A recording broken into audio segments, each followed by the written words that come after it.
Actualmente hay más de 1.000 millones de personas en el mundo que no pueden sostener un acceso asequible y permanente a la electricidad. Estamos hablando nosotros desde las grandes ciudades del mundo, la Ciudad de México, las grandes naciones, los estados. Por eso resulta tan importante hablar sobre este tema. Sí, porque vamos perdiendo valores sustentables que son propiedad de cada uno de nosotros y que debemos de tener el acceso como personas humanas a estas materias y materiales y recursos y servicios que debe de otorgarnos el Estado, como son la energía eléctrica. Consagrar el derecho a la energía como un derecho fundamental es una materia para reforzar el derecho humano y básico, ya que tenemos el derecho simplemente esa condición de ser humanos y que el acceso nos lo debe de proporcionar el Estado, pero debe ser respetado por todos. El derecho humano nace realmente en el derecho natural, pero lo tenemos que positivizar, lo tenemos que ver escrito en alguna norma para poder saber ante qué autoridad reclamarlo y quién es el responsable de poderlo otorgar.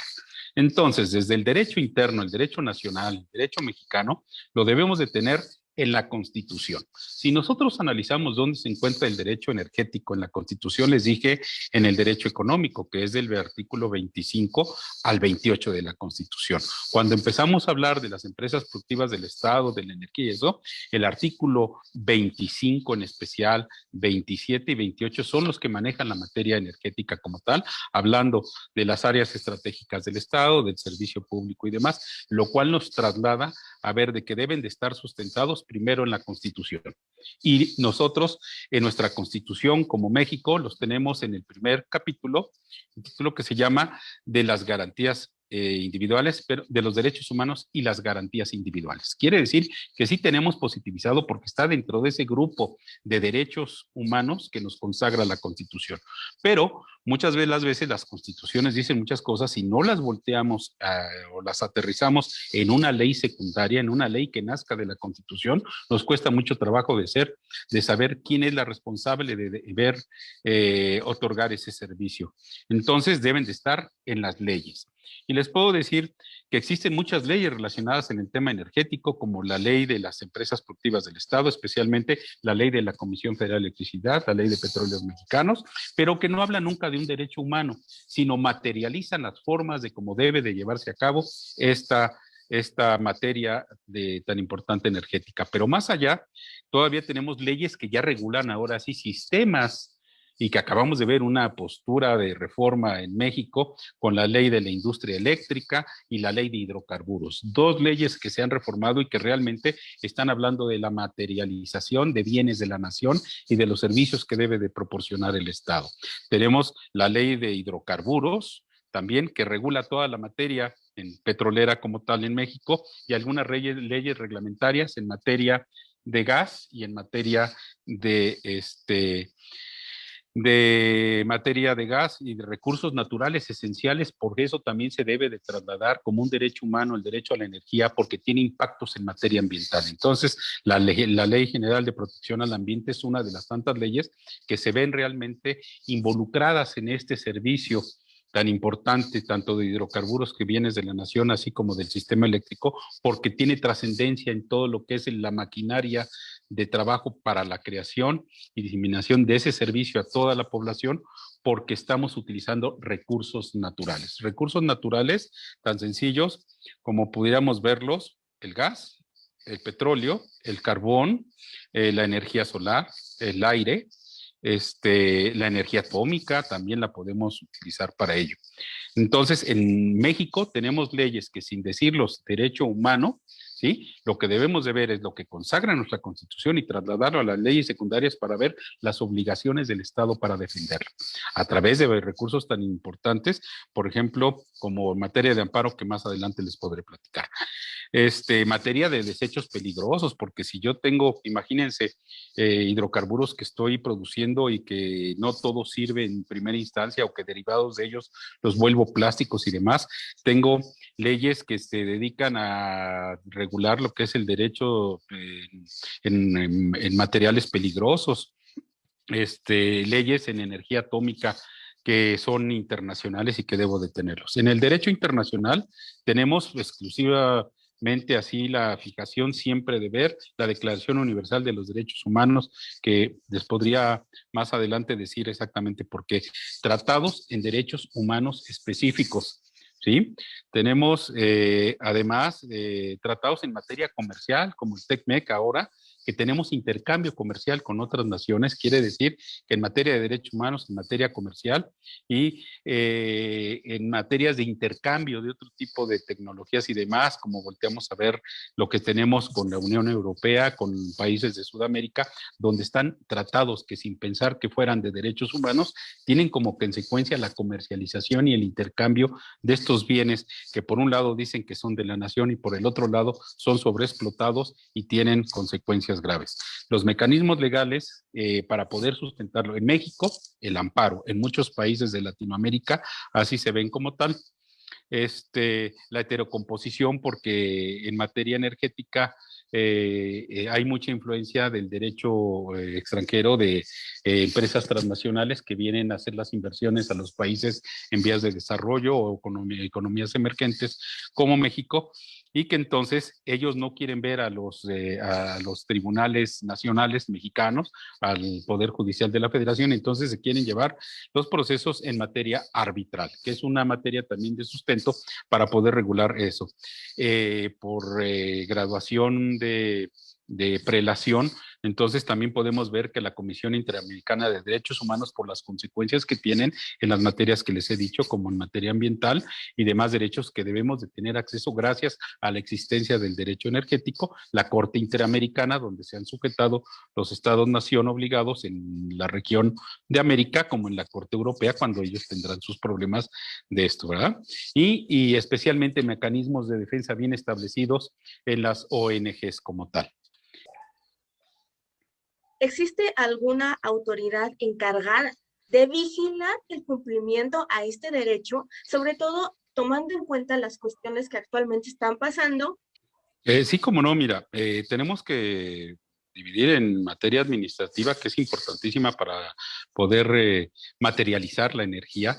El derecho administrativo es muy importante, donde podemos ver que tenemos el procedimiento administrativo, ¿no? Los recursos que nos va dando la propia norma para poder recurrir a ellos. Entonces, tenemos en materia de recurso administrativo, que a veces es la instancia ante la cual está obligada de proporcionar materialmente, por ejemplo, la energía eléctrica, la Comisión Federal de Electricidad, porque ese tipo de apagones llegan a afectar los bienes de las personas, lo que son las televisiones, las computadoras y demás. Y entonces, ahí hay recursos administrativos para llevar para que subsanen los cambios de energía eléctrica en las fugas que se tienen o las sobrecargas que tienen. Entonces, hay recursos administrativos para tal.